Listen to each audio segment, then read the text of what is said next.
Maka tersebutlah kisah sebuah negeri, termasyhur namanya di serata bumi.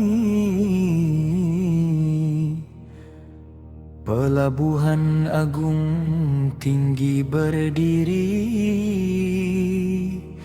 tempat dagang berhimpun saban hari.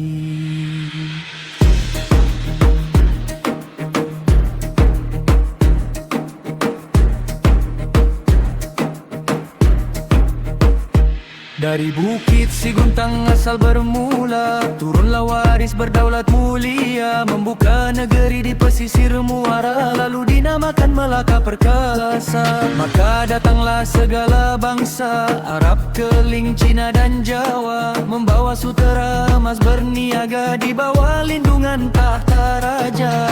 Menghalayar di lautan Hindi, gagallah Hulu Balang menjaga negeri, namun dalam tawa tersembunyi iri, api kianat mula bersemi.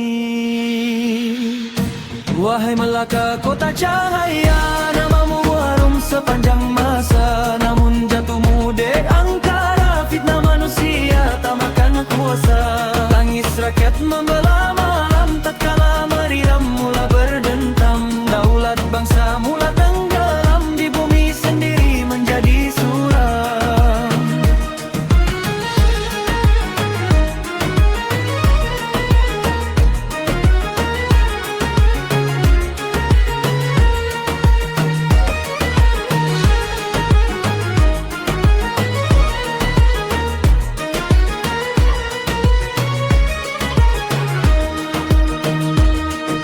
Maka berangkat armada Feringgi, datang belayar membawa api, dipimpin Alfonso de Albuquerque berdiri, menggempur kota berkali-kali. Hancurlah benteng di tepi kuala, asap hitam menutup angkasa, darah Hulu Balang gugur ke bumi, mempertahan maruah negeri sendiri. Bendahara tua semakin hilang, adat istana mula bergoncang, tak kalah tamak mula memegang, musuh pun mudah datang menyerang. Hang Tuah tinggal dalam cerita, Laksamana gagah tiada dua, takkan Melayu hilang di dunia, masih bergaung sampai sekarang suara.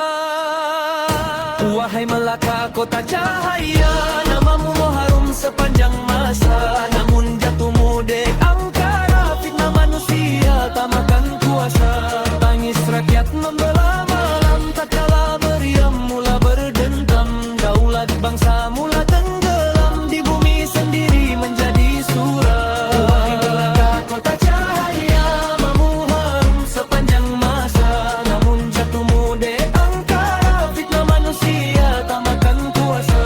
Tangis rakyat membelah malam, tatkala meriam mula berdendam, daulat bangsa mula tenggelam, di bumi sendiri menjadi suram. Maka tamatlah hikayat negeri yang pernah menyinari seluruh bumi, namun namanya tetap abadi dalam darah anak Melayu sejati.